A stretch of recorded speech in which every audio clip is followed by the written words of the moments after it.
Baby Ama, yan ang pag-uusapan natin ngayon dito sa Tonical True Stories. Balik lang tayo sa mga nakaraan nating video kasi meron tayong mga na-interview na mga dating bilanggo. Yan sila Tatay Berto, sila Tatay Negro. Nakulong sila bandang mga 1980s, 1970 at 1990. Kaya ito ang pinakagusto kong topic, no, para mabigyang linaw yung mga nakapanood. Anong taon nga po ba talaga nakulong si Baby Ama at kailan siya hatulan ng bitay?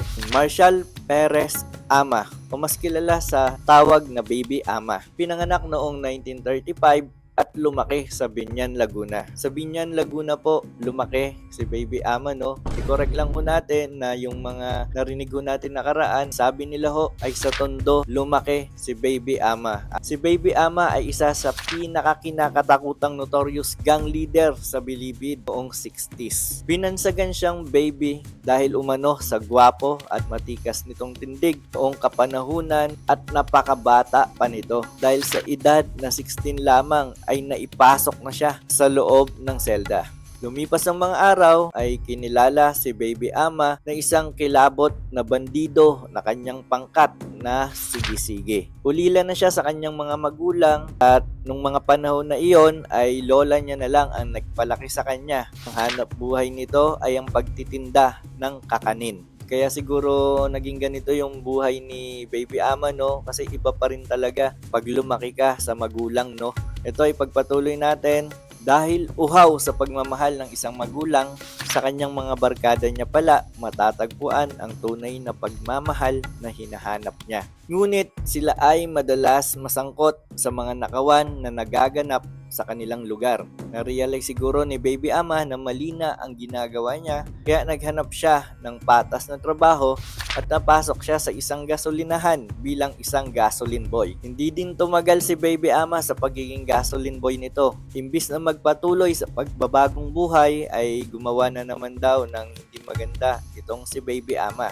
Dahil pinagnakawan na naman daw umano ni Baby Ama yung kanyang pinagtatrabahuhan dahil sa nais niyang matulungan ang kanyang kaibigan sa mga gastusin sa pag-aaral nito. So at dahil na rin siguro upang matustusan nila yung kanilang buhay dahil sa murang edad na 16 ay nakabuntis na itong si Baby Ama. Tinagtagal ay hinuli si Baby Ama ng mga otoridad at ikinulong dahil sa kasong pagnanakaw. Dahil noong mga panahon na iyon ay wala pang batas tulad ng Republic Act 9344 o Juvenile Justice and Welfare Act ng 2006. Dahil sa ginawang batas na yan ni Senator Kiko Pangilinan, bawal nang ikulong yung mga minor de edad. Anyways, diretso tayo sa topic natin. Habang nakapiit si Baby Ama at dahil na nga din sa magandang itsura nito ay ginawan siya ng hindi maganda ng kanyang mga kapwa bilanggo. Bukod pa rito, pati ang buntis niyang asawa ay ginawan din ng hindi kanais-nais ng isang jail guard. Dumalaw ng mga panahon na yon yung asawa ni Baby Ama, ngunit sinabi ng gwardya na may ginawang kalokohan si Baby Ama, kaya ito ay nabartolina at hindi na pwedeng dalawin. Walang kamalay-malay ang asawa ni Baby Ama na susundan pala siya ng isang gwardya. Pagdating sa lugar na walang tao o makakakita ay doon na ginawa ng gwardya yung masamang balak o maitim na balak niya doon sa asawa ni Baby Ama. Kaya pala nasabi yun ng gwardya na hindi pwedeng dalawin, medyo inuto niya itong asawa ni Baby Ama, no? Doon pala ay may maitim siyang balak dahil siguro may kagandahan din yung asawa ni Baby Ama dahil gwapo naman din si Baby Ama. Siguro maganda rin yung itsura ng kanyang asawa. Nagdulot ito ng matinding depresyon at umabot ito sa hindi niya na makayanan kaya tumalon ito sa sinasakyan niyang bus na pauwi ng Biñan, Laguna. At dahil nga dun sa pagtalon niya ay dito nagwakas yung kanyang buhay. Umabot ang balitang ito kay Baby Ama na wala na ang kanyang asawa at anak na nasa sinapupunan ng kanyang asawa. Hindi napigilan ni Baby Ama ang galit. Siguro syempre yung nabalitaan niya,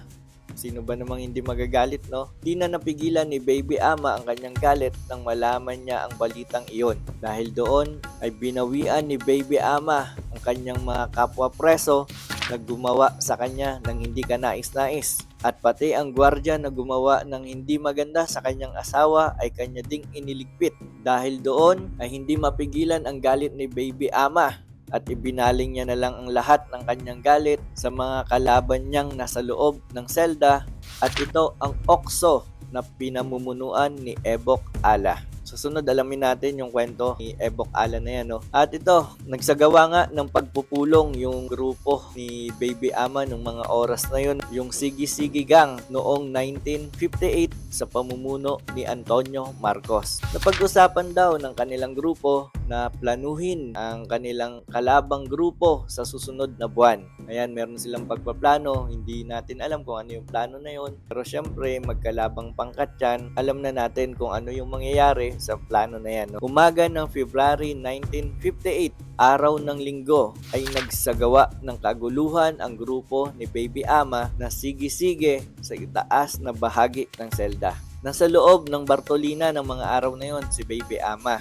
Ginawa ng mga kasamahan niya ay pinalabas siya dahil sa hindi na mapigilan yung riot na nangyayari sa loob. Karamihan daw ng mga sangkot sa riot na bilanggo ay mga armado. O kaya sa pilitang binuksan ang mga cell house at pinalaya ang mga kani-kanilang kagrupo sa loob ng selda. 5 miyembro daw ng Okso ang nadali at kinabukasan ay sumiklab na naman daw ang riot sa loob at nadali na naman yung 4 na miyembro ng Okso. Iba't ibang klaseng sandata at patalim daw yung nakuha ng mga otoridad dahil nagsagawa ito ng malawakang inspeksyon sa loob pagkatapos ng riot na ito. At itinuro nga nila dito si Baby Ama na pangunahing sangkot sa kaguluhan at pagkawala ng 9 na miyembro ng Okso na puro ulo yung dahilan ng kanilang pagkawala. Siguro matinding hampas palo yung ginawa sa mga ulo nito. Yun ang kanilang ikinasawi ng mga araw na yon. Tapos ito na po, October 4, 1961. Pagkatapos ng 3 taong paglilitis sa kaso ni Baby Ama ay nahatulan na siya ng bitay sa edad na 26 anyos. Napakabata pa 26 anyos. Kung tutusin, wala pa siya sa kalahati ng buhay ng tao.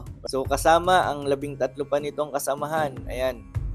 Ibig sabihin, hindi lang pala si Baby Ama yung nakasuhan ng bitay, nahatulan ng bitay, kundi kasama niya pa yung 13 nitong kasamahan. At bago binitay si Baby Ama, ay hiniling nito na kumain siya ng kakanin. Diba nabanggit ho natin kanina na yung kanyang lola ay ang hanap buhay ay kakanin. Nirequest daw ito ni Baby Ama sa mga huling oras ng kanyang buhay na kumain ng kakanin dahil ito yung alaala sa kanya ng kanyang lola. Siguro bago siya mawala ng hininga sa mga huling sandali, inalala niya pa yung nag-alaga sa kanya at ito yung lola niya. Doon sa mga nagbabanggit na nakasabayan nila si Baby Ama sa mga nakulong ng 1970s, 80s, 90s. Ito po, ayon sa source natin, sa internet na rin ito, ay taong 1961, nahatulan ng bitay si Baby Ama sa edad na 26. So, malinaw na malinaw na malayo sa 1970, 1980, 1990. Meron pa raw mga kwento dito na meron daw pangalawang Baby Ama na sumibol din dito sa New Bilibid Prison sa Muntinlupa na halos kaya siya binansagan na Baby Ama to dahil doon raw ay halos kapareho sila ng naging buhay ni Baby Ama at halos pareho din sila ng naging kaso. At ayun, sana ay nagustuhan nyo at nalinawan kayo sa ating naging kwento patungkol kay Baby Ama. Yung mga impormasyon na nakuha ko kay Baby Ama ay galing din po sa internet at isinaayos ko lang po ito at ikwento ayon sa aking opinion din. At marami salamat at magandang araw Ako si Tony Cal at ito ang Tony Cal True Stories.